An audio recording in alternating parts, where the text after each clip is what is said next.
Engineer Shahidul Islam, Abdul Mannan মাতব্বর। আজ মহান আন্তর্জাতিক মাতৃভাষা দিবস। অমর 21শে ফেব্রুয়ারি উপলক্ষে মাতৃভাষা আন্দোলনের ৭৪ বছর পূর্ণ হলো আজ। দিবসটি যথাযোগ্য মর্যাদায় পালনের জন্য রাজধানী সহ সারা দেশে নেওয়া হয়েছে ব্যাপক কর্মসূচি। মোহাম্মদ শাহজালাল ভূঁইয়া উজ্জ্বলের তথ্যচিত্রে বিস্তারিত। ঘরে বা ইন্ডাস্ট্রিতে মেঘনা স্টার কেবলস, বিশুদ্ধ কপারের নিরাপদ কেবলস, আপনার নিরাপত্তার সঙ্গী। আজকে মাতৃভাষা দিবস। পায়রা ঘুরি ঝোটন ওই পারে ছেলে মেয়ে নাইতে নেমেছে, ওই ধারে দুই রুই কাতরা ভেসে উঠেছে। কে দেখেছে দাদা দেখেছে, দাদার হাতে কলম ছিল ছুঁড়ে মেরেছে, বড্ড লেগেছে। HPL uPVC pipe and fittings, শক্ত মজবুত ও দীর্ঘস্থায়ী এক পাইপে জীবন পার।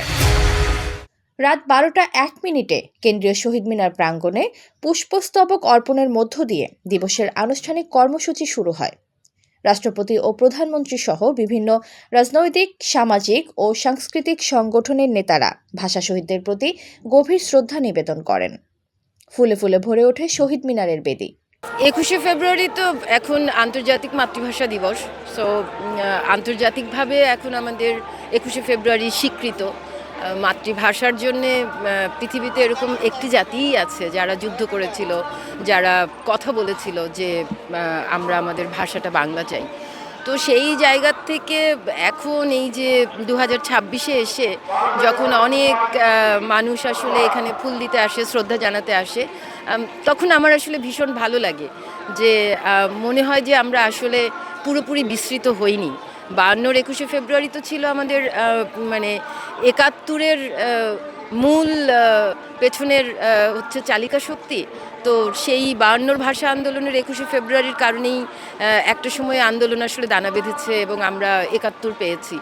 সেই জায়গার থেকে আমার মনে হয় যে আমাদের জাতিগতভাবে 21শে ফেব্রুয়ারি বাঙালি জাতির জন্য অত্যন্ত গুরুত্বপূর্ণ এবং আমাদের আসলে শেখায় যে একটি জাতির ঐতিহ্য এবং তার সংস্কৃতি এই সব কিছু নিয়ে আসলে গৌরব করবার, এবং আমরা বাংলা ভাষাটা নিয়ে গৌরব করি এবং আমাদের 21শে ফেব্রুয়ারি নিয়ে আমরা গৌরব করি। এবং আমার সবচেয়ে বড় চাওয়া আজকের এই দিনে যে আমাদের আগামী প্রজন্ম যারা বড় হচ্ছে তারা যেন এই গৌরবের সময়টাকে ভুলে না যায়। 21শে ফেব্রুয়ারি যেন তারা মনে রাখে তাদের চিন্তা চেতনায়। 21-এর প্রভাতে আজিমপুর কবরস্থান গিয়ে ভাষা শহীদদের কবরে পুষ্পার্ঘ্য অর্পণ, ফাতেহা পাঠ ও কুরআন খানির আয়োজন করা হয়েছে। একই সঙ্গে দেশের বিভিন্ন মসজিদ, মন্দির ও অন্যান্য উপাসনালয়ে শহীদদের আত্মার মাগফিরাত কামনায় বিশেষ প্রার্থনা অনুষ্ঠিত হচ্ছে। শহীদ স্মৃতি আবার অমর হোক। এই অমর 21শে আসছে। অমর 21শে আসলে সবাইকে একটা নতুন বার্তা দেয় যে আসলে যারা ভবিষ্যৎ প্রজন্ম আছে তারা দেখুক আমাদের সংস্কৃতির সাথে একত্রতা প্রকাশ করে এবং সবাই যে একত্রিত হয়, সবাই জাতীয় শহীদ মিনার আসে, কেন্দ্রীয় শহীদ মিনার, এটা আসলে সবসময় ভালো লাগে।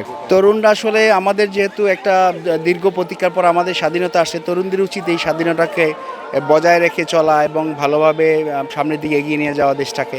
বাংলা ভাষার মর্যাদা রক্ষায় আত্মোৎসর্গকারী শহীদদের স্মরণে সারা দেশে চলছে নানা আয়োজন, শ্রদ্ধা, ভালোবাসা আর গর্বে জাতি আজ স্মরণ করছে বাঙালির গৌরবময় ইতিহাসের এই দিনটিকে। তামান্না ইসলাম তন্নি, নিউজ 24 বিডি।